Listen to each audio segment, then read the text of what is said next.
Nah, bismillahirrahmanirrahim.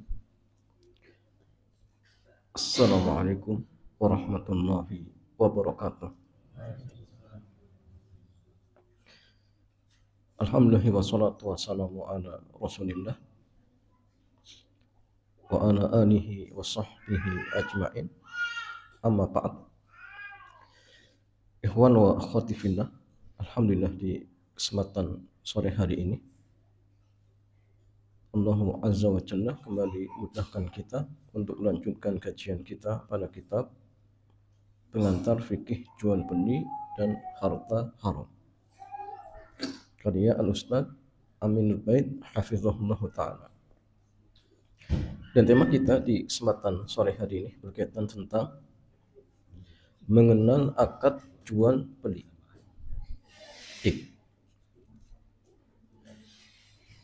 Ya, penulis kitab di sini menjelaskan beberapa akad yang terkait tentang jual beli.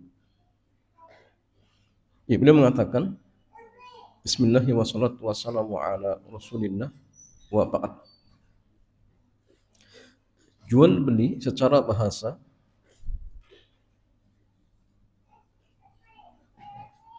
diambil dari kata ba'a. Kemudian masdarnya bai'un, yang artinya depak,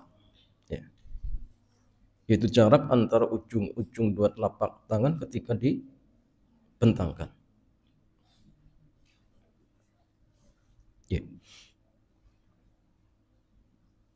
Dan jual beli disebut dengan ba'a karena ketika orang melakukan jual beli, dia mengulurkan depaknya untuk mengambil atau menerima barang atau pembayaran. Ini secara bahasa. Adapun jamaah sekalian, secara istilah syar'i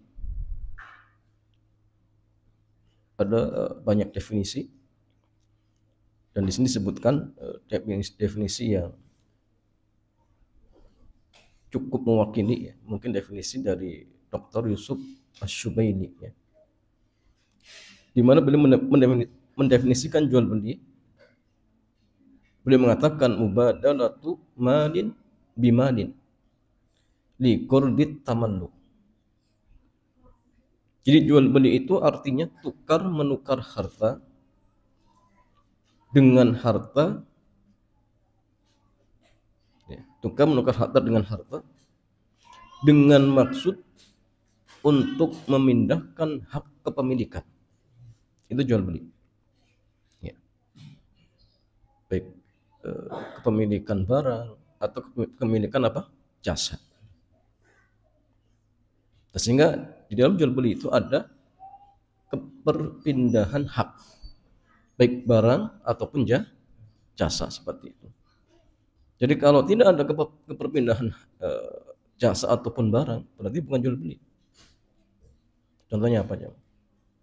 Pinjam meminjam, atau antum minjami barang karya, maka barang itu tetap dikembalikan, cuma dia diizinkan untuk memanfaatkan, dan itu bukan jual beli, bukan jual beli. Atau jamaah sekalian, ada perpindahan hak milik tetapi bukan tukar menukar, contoh hadiah, maka ini juga bukan jual beli. Kenapa? Karena tidak ada timbal balik, seperti itu. Jadi kalau jual beli itu ada timbal balik, baik barang dengan barang, uang dengan barang, atau uang dengan jasa, seperti itu. Dan jamaah sekalian, harta yang dimaksudkan di sini mencakup uang sebagai alat tukar menukar atau sebagai alat tukar, barang apapun sebagai objek transaksi, dan juga termasuk jasa. Jadi ada alat tukar, kemudian objek transaksi, bisa juga jasa, seperti itu. Oleh karena itulah makna jual beli dalam istilah ilmu fikih tidak terbatas untuk transaksi yang menggunakan uang atau alat tukar lainnya. Karena benda apapun bisa menjadi alat tukar. Sehingga jika ada yang melakukan barter baju dengan beras, ini juga masuk dalam kategori jual beli. Ya, terkhusus zaman dulu ya. Makanan dengan makanan. Ya, kurma dengan gandum. Ya, ini juga sama, termasuk jual beli. Di masa para sahabat, standar harga mereka menggunakan acuan ukuran volume ya, atau takaran, baik mud ataupun sok ya. Di mana satu mud sama dengan satu cakupan 2 telapak tangan orang dewasa. Ya, satu mud. Ya. Dan Nabi itu mandinya menggunakan air berapa mud? 4 atau 5 mud. Itu mandinya Nabi. Dan itu pun mandi junub. Ya. Kalau wudunya 1 mud wudunya.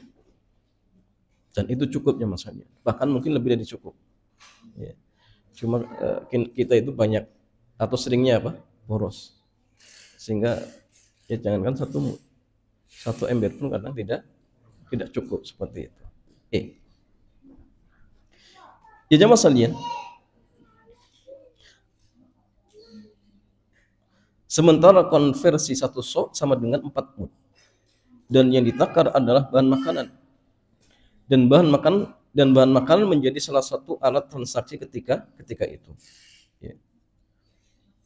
Sehingga diriwayatkan bahwa Umar radhiyallahu taala anhu pernah melakukan inspeksi pasar. Ya. Di sana beliau bertemu dengan Hatib bin Abi Balta'ah. Beliau sahabat Nabi yang pernah membocorkan berita penyerangan Nabi ke Mekah. Tapi beliau ahli Badar ya. Dan dosanya sudah diampuni. Sehingga ketika ada sahabat yang mencaci maki diingatkan. Dia ahli Badar. Dan ahli Badar itu katakan apa? If ali, silakan berbuat. Ya, karena kalian sudah diampuni. Ya. Tapi pun beliau membocorkan bukan karena akidah, bukan. Cuma karena perkara apa? Duniawi, agar keluarganya dilindungi seperti itu. Ya. Dan yang seperti ini tidak sampai mengkufurkan seperti itu. Ya jamaah sekalian, lalu Umar bertanya, berapa kamu jual wahai Hatib? Maka dia menjawab, seharga 2 mud. Kemudian Umar radhiyallahu taala anhu mengatakan,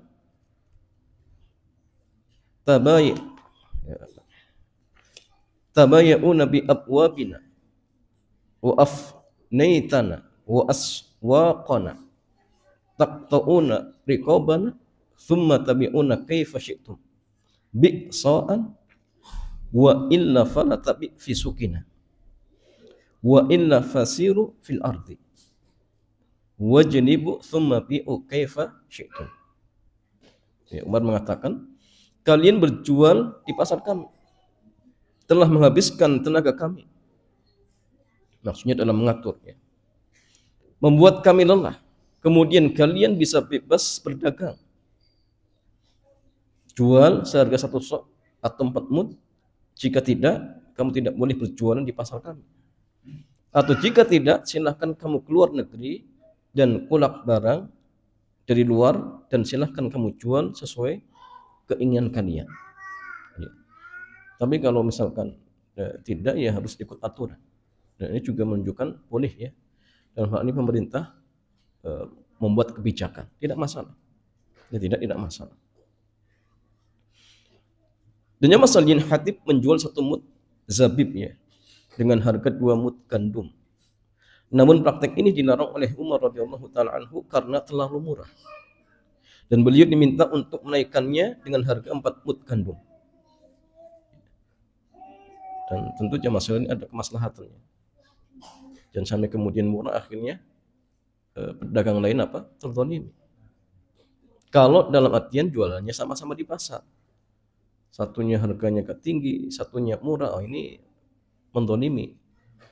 Beda kasusnya kalau misalkan masing-masing jualan di depan rumah sendiri, itu urusan dia sendiri. Tapi kalau misalkan dia jualan di pasar, ya harus ikut aturan pasar seperti itu. Sekarang jamaah sekalian, kita masuk ke bagian jual belinya. transaksi jual beli dibagi dalam beberapa bagian, dilihat dari beberapa sudut pandang. Yang pertama dilihat dari objek yang ditransaksikan. Maka jual beli jika dilihat dari objek yang ditransaksikan maka terbagi menjadi 3. Ya. Jadi objeknya. Ya. Yang pertama tukar menukar uang dengan barang. Tukar menukar uang dengan barang. Jadi objeknya barang. Yang kedua tukar menukar barang dengan barang atau barter. Ini uang, pertama uang dengan barang, yang kedua barang dengan barang. Dan yang ketiga tukar menukar uang dengan uang. Dalam istilah kita disebut dengan apa? Money changer. Dari ketiga bentuk transaksi di atas, transaksi yang paling dibatasi adalah transaksi sorof. Jadi uang ditukar dengan uang. Ini sangat ketat ya. Dan di antara tujuannya apa jemaah sekalian? Agar uang tidak dijadikan komoditas dagang. Coba kalau uang dijadikan komoditas dagang, potensi ribanya besar. Ya. Nah, sehingga dipersempit. Boleh tetapi apa? Ketat. Ya. Kalau satu jenis berarti syaratnya 2. Harus sama dan kontan seperti itu. Kalau beda syaratnya 1, cuma kontan. Kalau tidak terpenuhi, ya riba jatuhnya nanti. Dan aturan ini ya tadi tujuannya agar jangan sampai uang dijadikan komoditas dagang. Ya. Sehingga jualan uang tidak kerja, pengennya apa cepat dapat untung. Nah, inilah bank ribawi jam. Nggak mau rugi ya, tidak mau rugi, pengennya untung terus. Ya. Ya jemaah sekalian. Dari Ubadah bin Samit radhiyallahu taala anhu beliau mengatakan anna Rasulullah sallallahu alaihi wasallam yanha an bai'id dhahabi bid dhahab wal fiddati bil fiddati illa sawa'an bisawa'in ainan bi ainin faman zada aw izdada faqad arba. Bahwa Rasulullah SAW beliau melarang jual beli emas dengan emas, perak dengan perak kecuali sama. Ya. Dan itu maksudnya apa? Kalau jenisnya sama, maka takarnya harus sama. Ya. Tapi kalau beda ya cukup kontannya dan bi yadin. Jadi barang dengan barang, siapa yang menambahi atau minta ditambahi berarti telah melakukan riba. Ya. Sehingga dalam hadis ini jamaah sekalian, Rasulullah memberikan aturan tambahan untuk transaksi emas dan perak. Di mana emas jika ditukar dengan emas maka harus dilakukan secara tunai dan sama kuantitasnya. Sehingga turunan dari hal ini adalah transaksi uang dengan uang. Ya, jika mata uang yang ditransaksikan sejenis harus dilakukan secara tunai dan sama kuantitasnya. Ya. Walaupun sebagian para ulama atau sebagian orang mereka yang mengatakan mata uang sekarang atau emas sekarang itu beda dengan zaman dulu. Kalau zaman dulu itu emas dijadikan apa? Alat tukar. Ya, karena memang dinar pakai emas, dirham pakai perak. Adapun sekarang itu beda. Emas itu sekarang dijadikan barang komoditas. Sehingga sebagian mereka mengatakan maka aturan riba pada emas sekarang tidak berlaku. Sehingga boleh menjual emas dengan cara kredit, boleh menjual emas tidak kontan dan lain sebagainya. Tapi ini alasannya tidak kuat. Kenapa jemaah sekalian? Karena uang kita pun ternyata tetap yang menjadi patokan ataupun acuannya adalah emas. Jadi setiap uang yang kita miliki itu ada apa? Penjamin. Dan itu emas ya. Emas. Sehingga tetap di zaman kita pun uang yang dalam artian beredar walaupun uang kertas ataupun uang logam lainnya tetap masih terikat dengan apa? Emas. Sehingga hukum terkait tukar menukar emas di zaman dulu dan zaman sekarang itu masih berlaku. Masih tetap berlaku seperti itu. Jadi harus kontan, takarannya harus sama seperti itu. Yang punya masalah di adanya batasan lebih ketat menunjukkan bahwa transaksi itu lebih sulit untuk dilakukan. Mengapa transaksi uang dipersulit? Jawabannya karena syariat menghendaki agar mata uang tetap terjaga sebagai alat tukar dan bukan komoditas. Karena ketika uang menjadi komoditas, peluang terjadinya riba akan semakin besar. Ibnu Rushd mengatakan, babu sarfi min adyaki abwabi riba. Fattakhallus min riba ala man kana amaluhu sarf asirun illa liman kana min ahli al-wara'i wal ma'rifah bima yahillu fihi wa yahrum minhu wa qalilun mahum. Tukar menukar uang itu bagian yang paling sempit dalam bab riba. Bagi orang yang berada di dunia sarf, untuk menghindari riba sangat sulit, kecuali orang yang waro dan paham tentang masalah halal haram. Dan sedikit sekali orang yang semacam ini. Ya, kebanyakannya yang mereka jatuh ke riba. Ya, entah menggampangkan, entah ingin cepat dapat untung. Ya, tukar menukar ternyata tidak kontan. Ya, tukar menukar tetapi lewat transfer dan lain sebagainya misalkan. Ya. Nah, ini banyak terjadi. Kecuali tadi orang-orang yang waro seperti itu. Maka untuk itulah transaksi mata uang dalam Islam tidak dilarang, namun dibatasi dengan persyaratan yang sangat ketat. Itu harus tunai dan harus sama nilainya jika sejenis. Ya.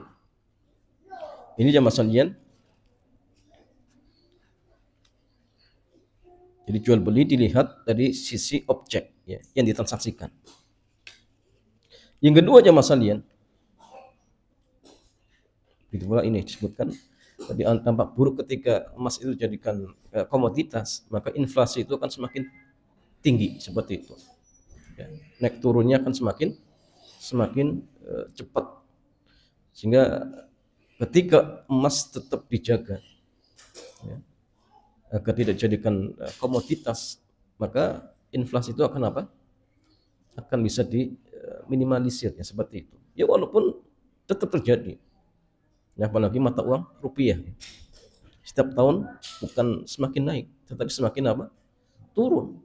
Dan itu kenyataannya masalahnya. Makanya kalau turunnya wajar, maka tetap ya kalau antum utang 100.000 ya bayar 100.000. Beda kalau misalkan inflasinya tinggi, maka silakan dikonversikan ke emas seperti itu.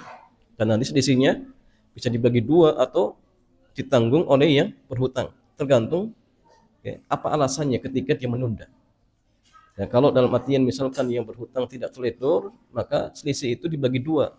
Tapi kalau misalkan teledor, maka selisih itu ditanggung oleh yang berhutang seperti itu. Ya, tapi dikonversikan ke emas seperti itu. Misalnya gini, antum berhutang 100.000 tahun 90. Dulu 100.000 itu dapat misalkan 1 gram emas misalkan, dan ingin bayar sekarang. Emas sekarang harganya berapa coba? Taruhlah 2 juta ya. Berarti selisihnya berapa? 2.900.000. Jadi utang dia 100 dan selisih, ada apa? Selisih 1.900.000.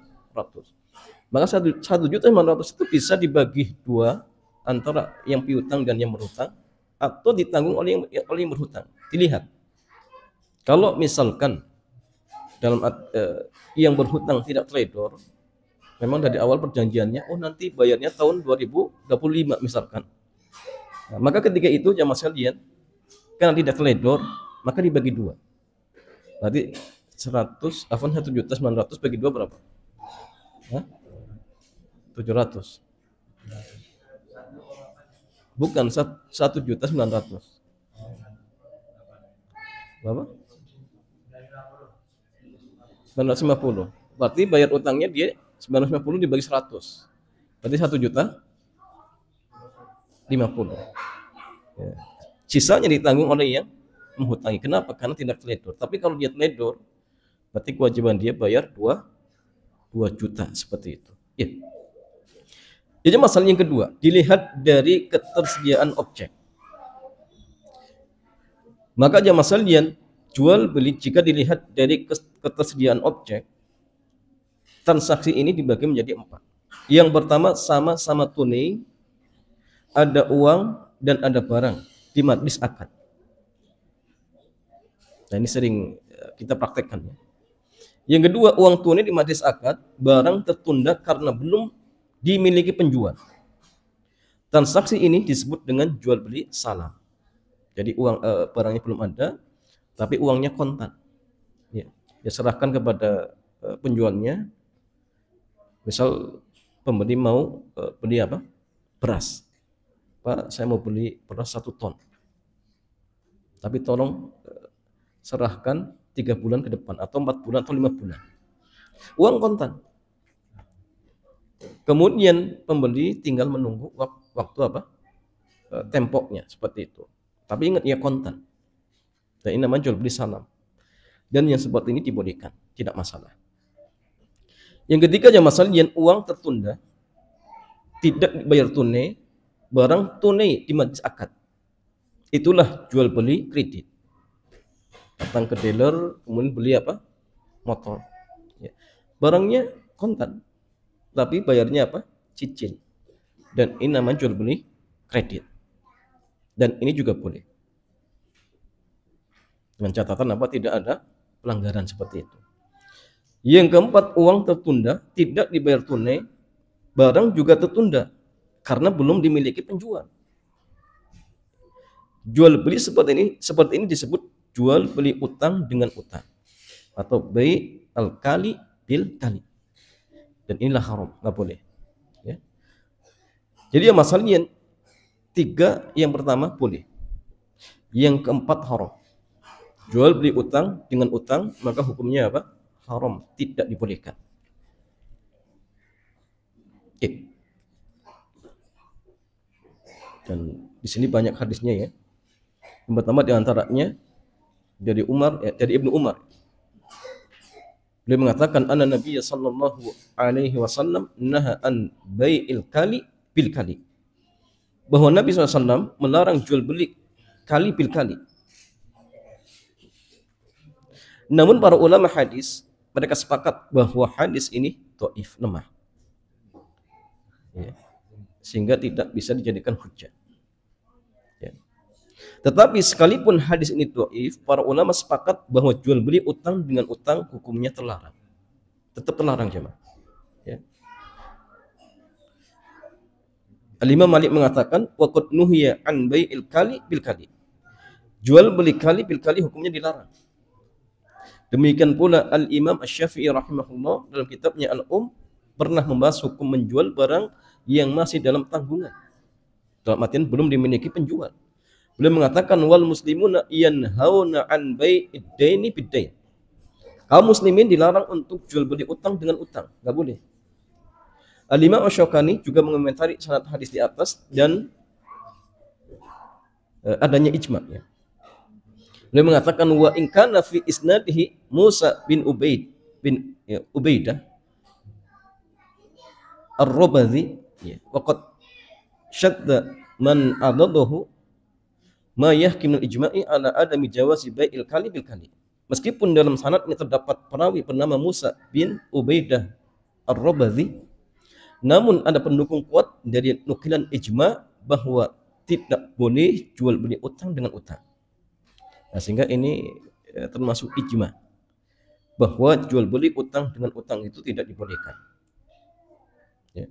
Al-Imam Ibnu Qudamah juga menukil keterangan dari ijma ya, ulama, dan ini dari Al-Imam Ibnu Munzir ya. Qala Ibnu Munzir ajma ahlul ilmi ala anna bai'ad daini bid-dain la yajuz. Jadi para ulama telah sepakat bahwa jual beli utang dengan utang tidak dibolehkan. Wa qala Ahmad, dan Al-Imam Ahmad mengatakan innama huwa ijma, dan ini ijma para ulama. Ya, sehingga walaupun hadisnya lemah, tapi para ulama sepakat bahwa jual beli utang dengan utang itu tidak dibolehkan. Sekarang ya masalahnya bagaimana gambaran jual beli utang dengan utang? Ya.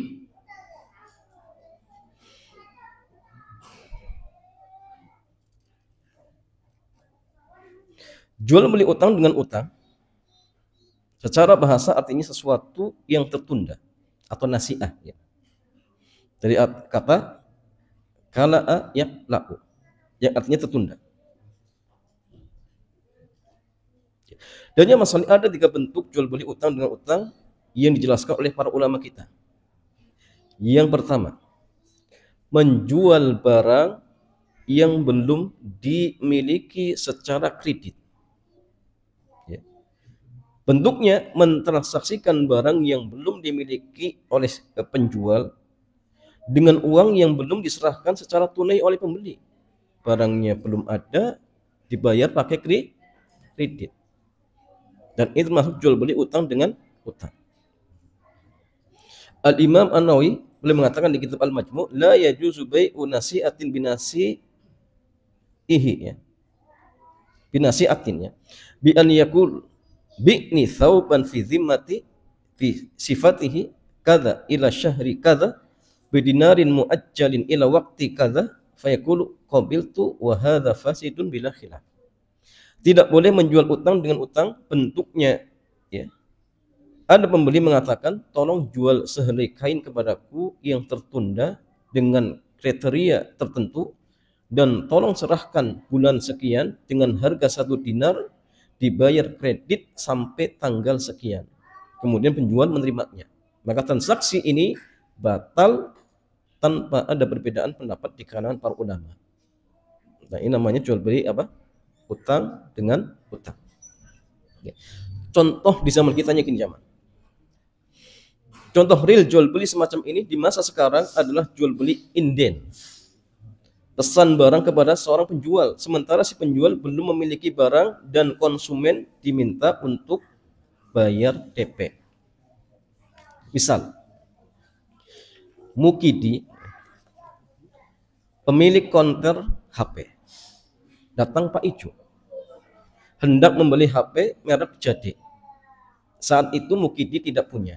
Dan Mukidi menjanjikan bahwa HP merek Jade akan dipesankan ke produsennya. Dan akan datang sebulan lagi. Lalu Mukidi minta agar Pak Ijo bayar DP dulu 10%. Kemudian mereka melakukan akad, setelah deal ya, dengan harga mereka berpisah. Oh ya, sudah harganya 1 juta. Jenengan DP dulu 100.000. Kemudian konter HP dia katakan, oh saya nanti pesan dulu, nanti saya pesan dulu, 1 bulan saya serahkan. Mungkin sebagai penjual dia belum memiliki barang yang dibeli Pak Ijo, sementara mereka sudah melakukan akad dan pembayaran tertunda ya. Karena Pak Ijo hanya membayar DP senilai 10%. Jadi gini, penjualnya belum punya HP, berarti apa? Masih utang. Dibayar pakai apa? Utang, karena baru DP. Namanya jual beli utang dengan utang, dan ini haram. Beda gini, kalau misalkan Pak Ijo belum punya HP, kemudian datang Mukidi tadi, atau sebaliknya tadi ya. Dia kontan, ya saya mau beli HP ya, yang harga 1 juta, ini saya kontan. Nah, ini tidak masalah, karena bukan jual beli utang dengan utang. Tapi ketika dibayarnya pakai kredit, berarti utang dengan utang. Karena penjual belum punya barang. Ini nggak boleh cuman. Ustadz, agar bisa halal bagaimana? Bisa diakal-akali. Kalau counter HP jadi wakil produsen boleh, nggak masalah. Misalnya dia jadi produsen dan minta DP, nggak masalah. Kenapa? Karena wakil itu sama seperti pemilik. Tapi kalau dia bukan wakil, dia juga beli kepada produsen, ini nggak boleh. Nah, sehingga nanti yang terjadi apa? Dia menjual utang karena barangnya belum ada, seperti itu. Dan ini dilarang dalam syariat kita seperti itu. Yang kedua, jamaah, jual beli salam, namun dijual kembali ke penjual sebelum barang diserahkan. Bentuk transaksinya dijelaskan oleh Abu Ubaid Al-Qasim bin Sallam. Dia mengatakan dalam Qorib al-Hadis ya, an-nasi'ati bin nasi'ati fi wujuhin katsiratin minal bai'i minha an yusallim ar-rajulu ila ar-rajuli mi'ata dirhamin ila sanatin fi kurri ta'amin li kurrin ya. Fa idzan as-sanatu wa halat ta'amu alaihi, ya. Qala alladhi alaihi at-ta'amu iddafi laysa indi ta'amun lakin bi'ni hadha qur bi mi'ati dirhamin ilayya syahr. Ya. Afan ila syahr. Ya. Utang dengan utang bentuk transaksinya ada banyak. Di antaranya si A menyerahkan 100 dirham ke si B untuk membeli 1 kuintal makanan yang akan diserahkan tahun depan. Ketika sudah berlalu setahun dan saatnya makan diserahkan, si B mengatakan kepada si A, saya tidak memiliki makanan. Namun tolong jual 1 kuintal makanan itu kepada saya 200 dirham selama sebulan. Ya. Jadi apa? Jual beli salam. Ada si A penjual, si B pembeli. Ya. Si B ingin beli beras tadi 1 ton misalkan selama 3 bulan.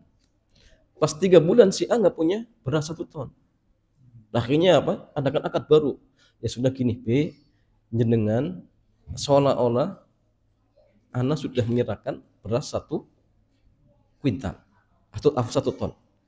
Karena saya nggak punya barang, sudah gini. Kita adakan akad baru, antum jual ke Ana saja. Dulu kan saya hargai 1 kilonya 100.000 atau 10.000. Sekarang sudah saya hargai 1 kilonya 20.000. Berarti apa?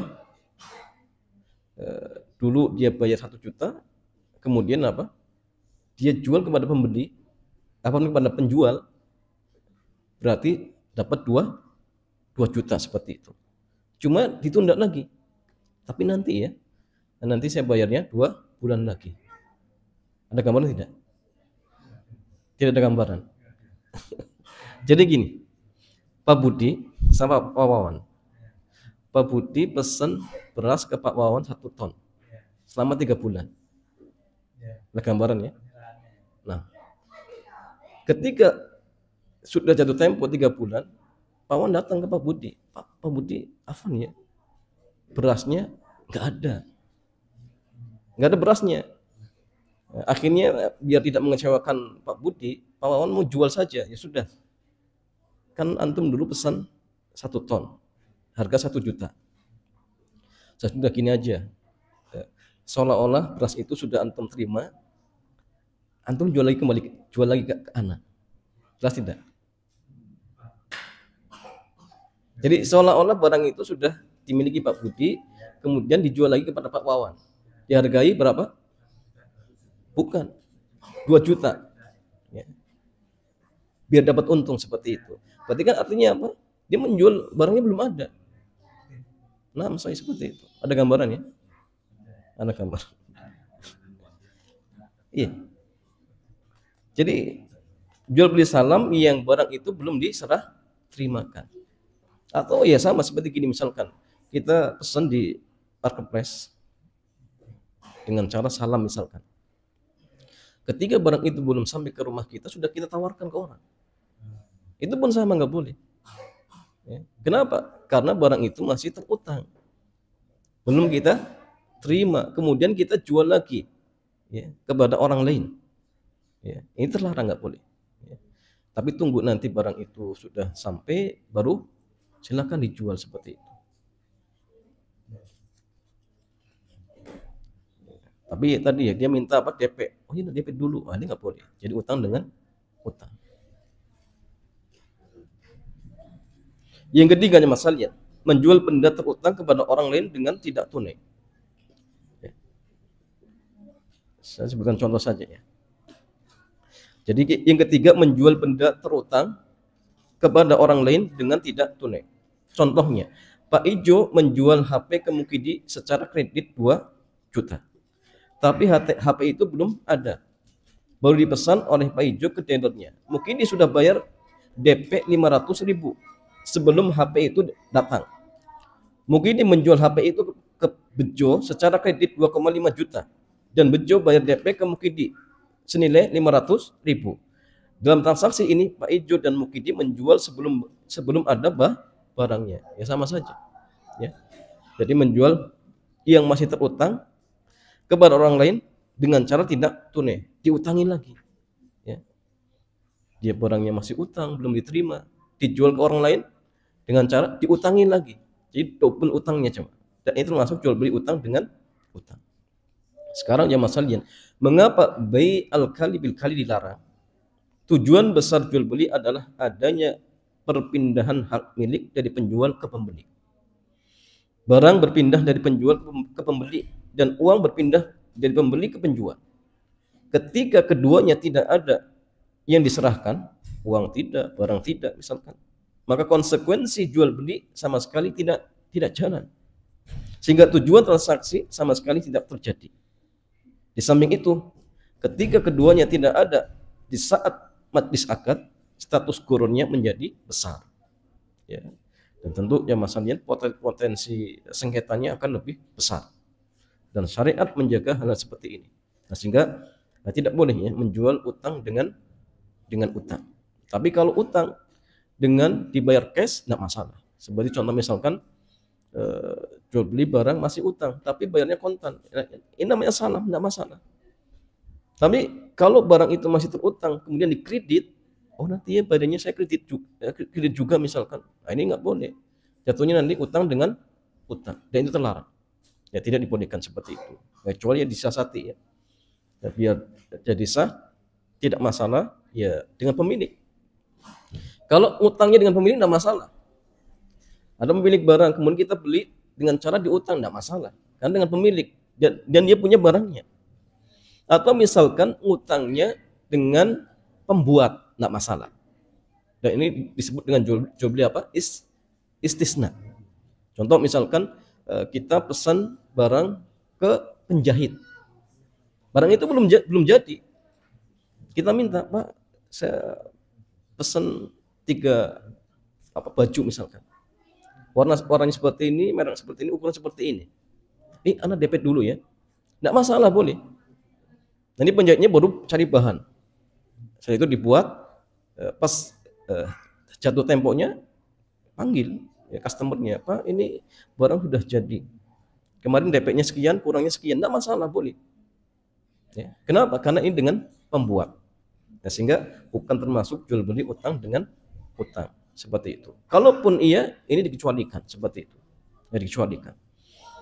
Nah, sehingga masalah yang ikhwan wa akhwati fillah, sekali lagi banyak di sekitar kita transaksi yang ternyata terlarang, di antaranya ya jual beli utang dengan utang, sehingga ingat ya, ketika kita sudah terjun di dunia muamalah seperti ini, maka berhati-hati. Jangan sampai kemudian kita jatuh dalam transaksi seperti ini, yang dimana transaksi seperti ini diharamkan oleh syariat kita seperti itu.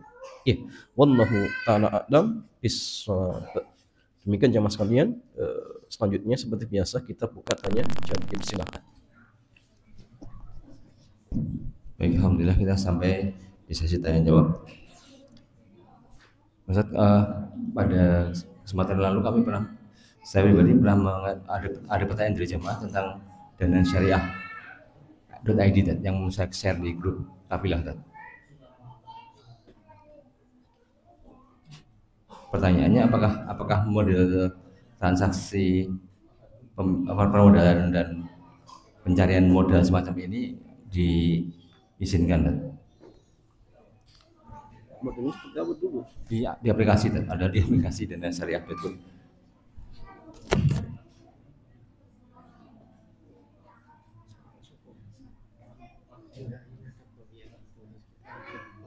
Di WA kan coba. Sudah pernah saya kirim lagi, Saya kirim lagi. Linknya itu yang dana syariah.id.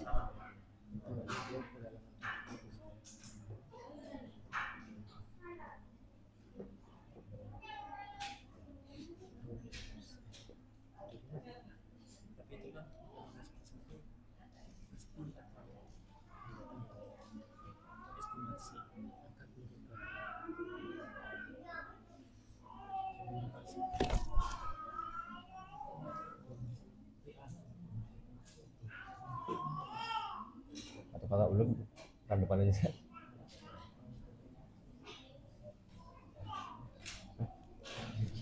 Wow. No. Ya,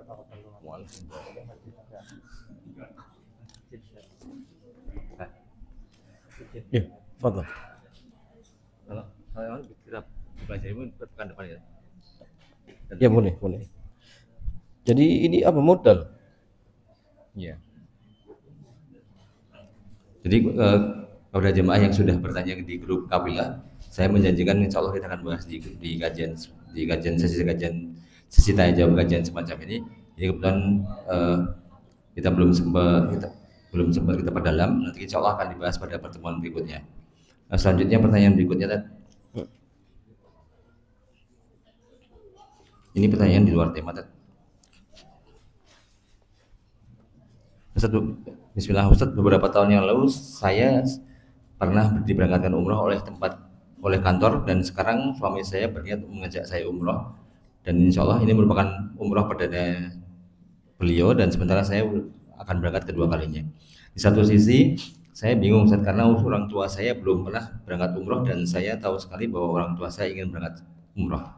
Tetapi jika untuk berangkat bersama-sama dengan orang tua, dana kami belum cukup. Apakah egois jika saya berangkat umroh dengan suami tanpa mendahulukan orang tua? Karena ini rencana umroh kedua saya, dan jika orang tua saya berkecil hati, akankah ibadah umroh saya menjadi tidak berkah? Terima kasih Ustaz. Jazakallah. Ya ini dana dari siapa dulu? Dana dia sendiri atau dana suami? Ya jangan masalah kalau dana suami gini. Berarti di sini pilihannya antara apa? Istri dan orang tua. Ya, mertua, ya. Maka ya jelas mendahulukan istri lebih utama.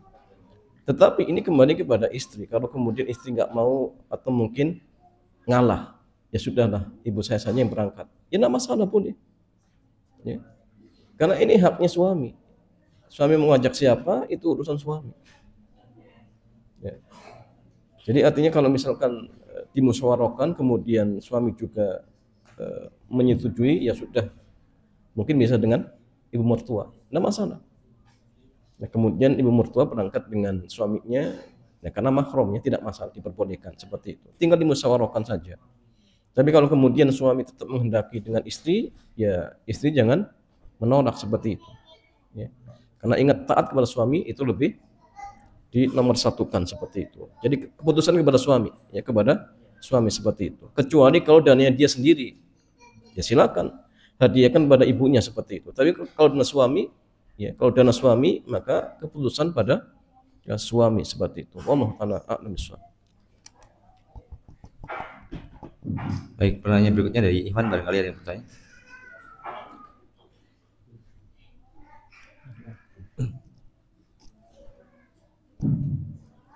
Bismillah, izin bertanya Ustaz.